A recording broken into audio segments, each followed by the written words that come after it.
Mpendwa mtazamaji na msikilizaji mwaminifu wa Todd Jesus TV, sijui unanifuata kutoka nchi gani, kutoka sehemu gani, kutoka eneo gani? Unaweza kuandika kwenye comment. Nadhani ya kwamba kuna watu ambao wanatufuata kutoka Kongo, hasa sana kwenye sehemu hiyo ya mashariki, mahali ambapo panakumbwa na vita. Unaweza usiwe unatoka Kongo, unatoka katika nchi nyingine ama mahali pengine, lakini sijui hali ya usalama ya mahali unapokaa ikoje. Bila shaka naamini ya kwamba maeneo mengi mahali ambapo tunakaa kunakuwa vita. Inaweza kuwa isiwe vita ya makabila ama vita ya nchi kwa nchi, lakini katika maisha kila mmoja wetu kuna vita. Na mara nyingi kunaweza kuwa vita kati ya mume na mke, kati ya watoto, sijui kati ya majirani, jinsi tunavyokaa. Hizo vita zinatazamwa na muonekano wa nje, tukisahau ya kwamba kuna vita ambayo ama kuna pambano ambalo linasababisha hiyo mapambano zingine zote ambazo tunaziona. Na hiyo ndio somo letu la 4 kwenye robo ya 4 mwaka 2025, linalozungumzia pambano linalosababisha mapambano yote. Hivi kuna pambano ambayo inasukuma hizo pambano zingine zote tunazoziona. Hivi nakaribisha kwenye somo la leo. Kabla tujaingia kwa somo, tuwe na ombi. Baba mtukufu, asante kwa kuwa wewe unapigana kwa niaba yetu na unapigana dhidi ya ubaya. Kwa hivi tupatie neema ya kusikia neno lako hili, tuelewe ni pambano lipi ambalo lipo linalosababisha pambano zingine zote. Kwa hivi tuweze kuishi tukikutumainia katika pambano, tukiwa na uhakika kwamba tutashinda. Katika jina tukufu la Yesu Kristo. Amina.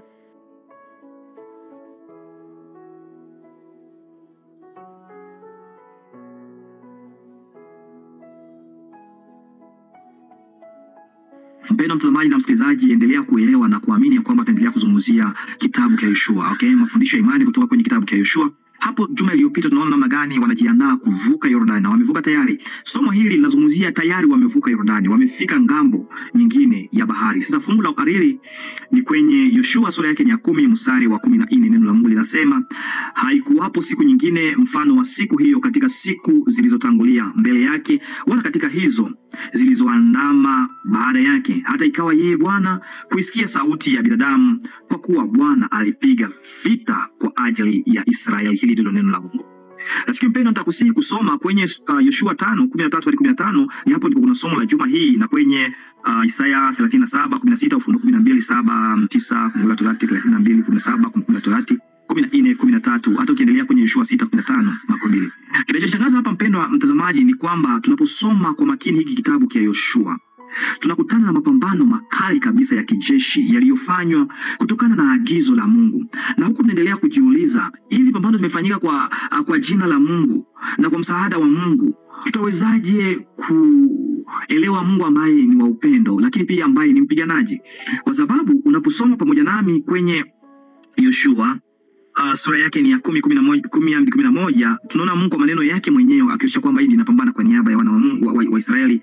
Na hata kuna hotuba za Yoshua zinazoonyesha hivyo. Hata Rahabu mwenyewe akasema, tumesikia kwamba Mungu anapambana kwa niaba yenu. Kwa hivyo Mungu pia anadai kuwa mwanzilishi wa mapambano haya makali. Kwa hivyo tutawezaje kuelewa Mungu mwenye upendo, ambaye ana huruma, mwenye fadhili, ambaye tena pia ni mpiganaji? Tutaielewaje? Tunawezaje kuelewa kwamba watu walio wateule wa Mungu walifanya pia mambo ya namna hii nyakati za Agano Kale, huko wakifanya vita? Na inawezekanaje hata kupatanisha taswira ya Mungu mwenye kupenda vita na tabia yake ya upendo? Pendo mtazamaji na msikilizaji, siku moja kutoka kwenye Yoshua 5:13-15, aya hii inatuonyesha kwamba siku moja Yoshua akamuona mtu amesimama, na akaja akamuuliza, wewe ni wa upande gani? Elewa, wamevuka tayari Yordani, na hapo kuna mji wa Yeriko ambao una ukuta mkubwa kabisa ambao umejengwa. Na akamuuliza huyo mtu, wewe ni wa upande gani? Kwa maana mengine, tumejiandaa kufanya vita, wewe ni wa sehemu yetu ama sehemu nyingine?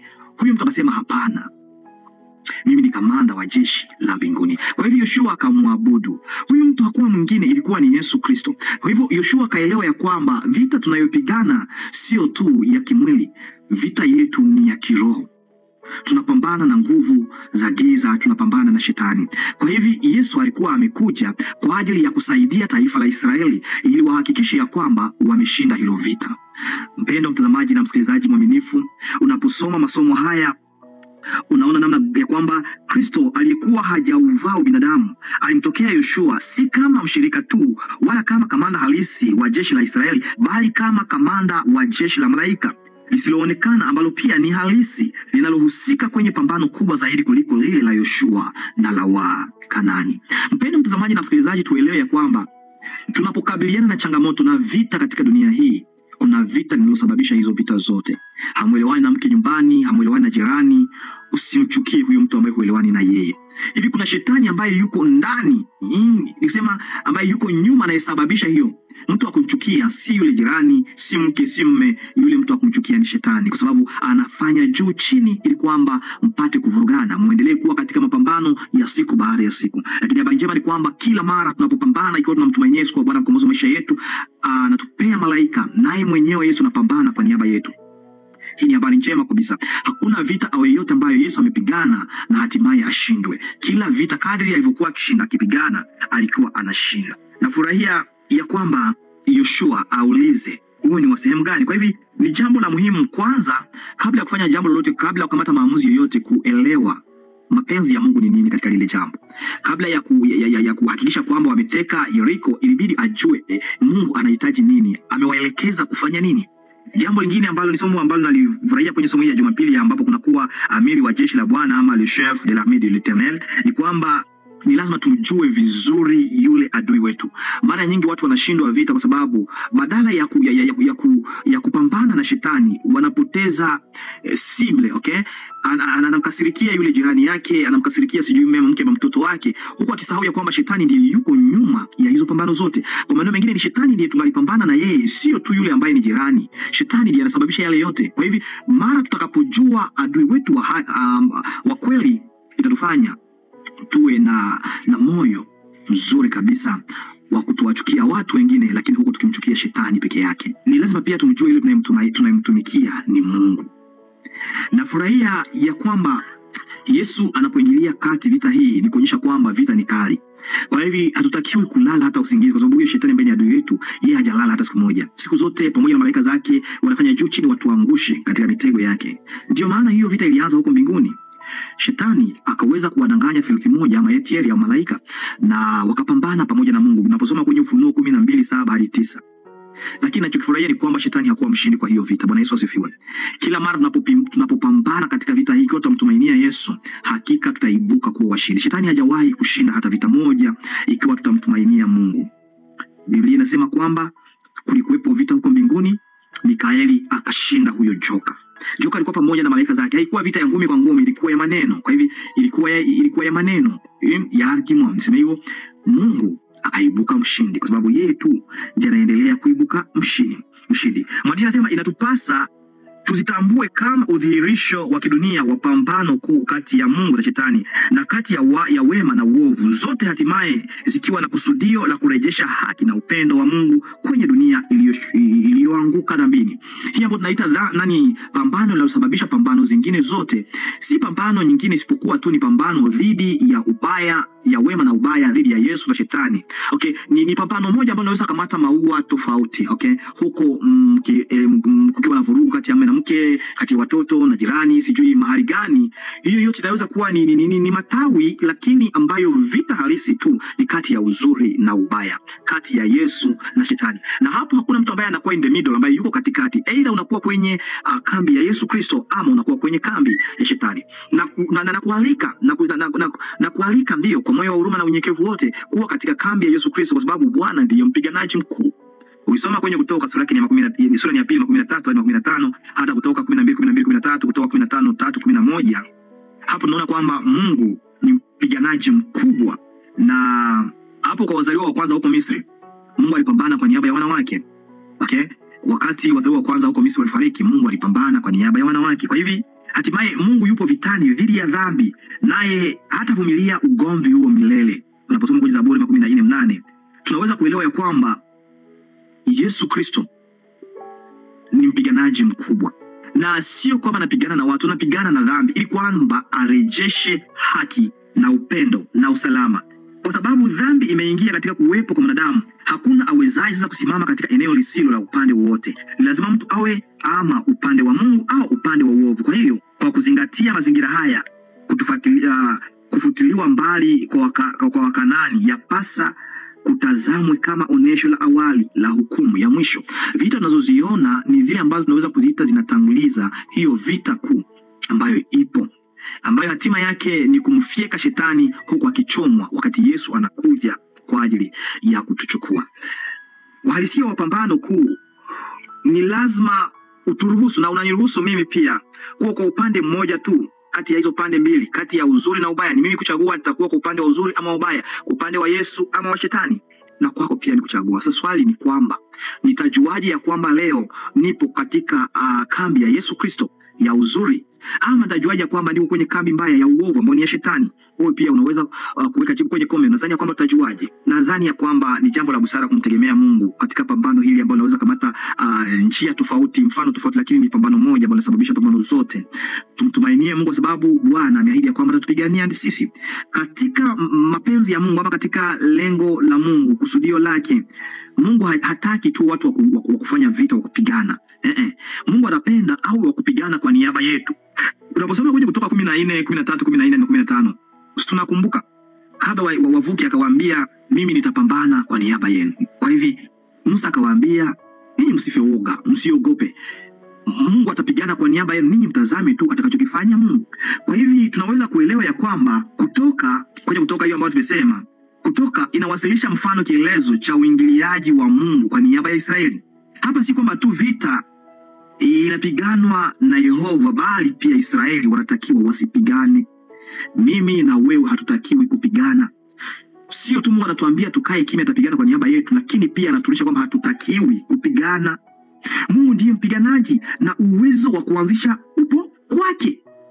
Unataka kushinda vita ya dunia ya kiroho, si kwa nguvu yako ndio utaweza. Mungu ndiye atakuwezesha.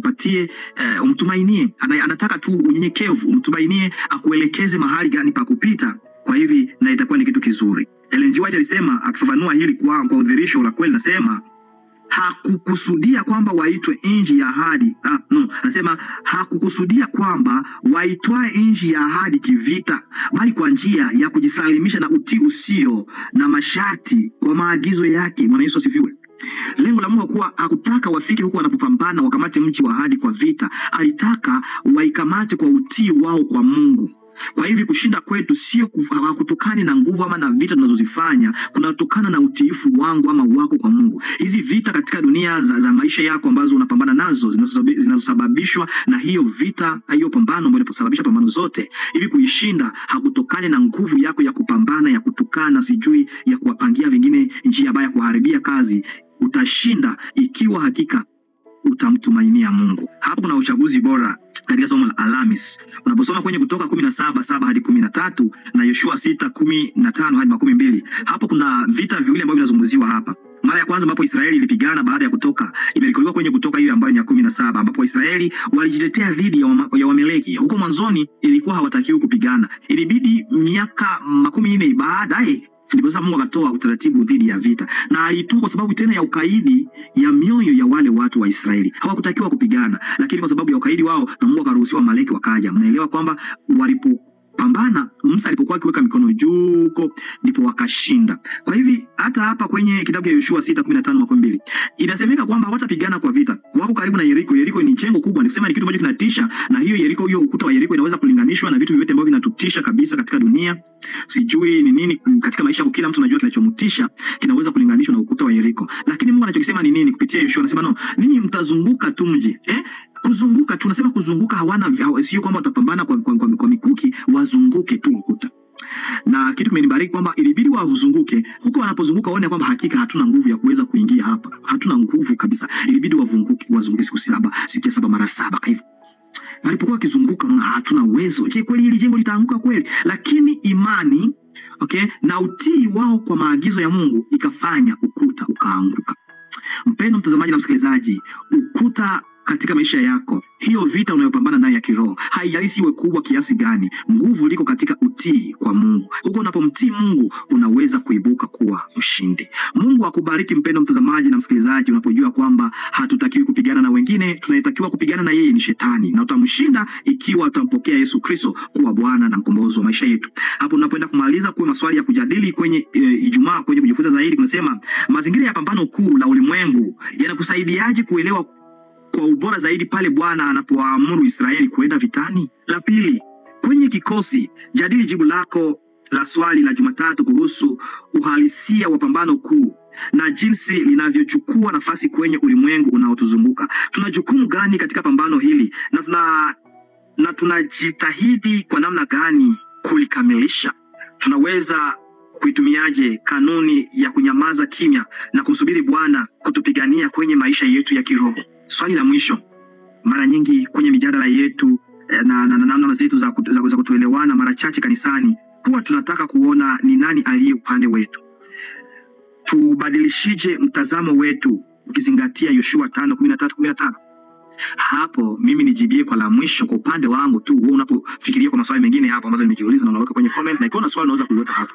Tuelewe kwamba jambo la muhimu wakati Yoshua alipomuuliza ule, wewe ni upande wetu, yeye akasema hapana. Kwa hivi la muhimu haikuwa kujua Yoshua ni wa huyu na kwa upande wa Yoshua, lakini la muhimu ilikuwa kujua, je, Yoshua yuko upande wa huyo kama ambaye ni Yesu Kristo? Watu wengi wanaweza kushabikia, wanakuwa kwa upande wako, wanasema mimi niko popular, watu wamesema kwamba mimi nina haki. Sio kwamba ile ndio la muhimu. La muhimu ni kuona, je, katika mambo yote ninayoyafanya Mungu yuko kwa upande wangu, ama ninafanya kile ambacho kiko katika utaratibu wa Mungu? Nisiangalie umati wa watu ambao wananishabikia, niangalie, je, ninatenda kile ambacho Mungu anataka nitende? Basi Mungu akubariki. Tuombe. Asante Yesu kwa somo hili ambalo limetuonyesha pambano ambalo liko linasababisha pambano zingine zote.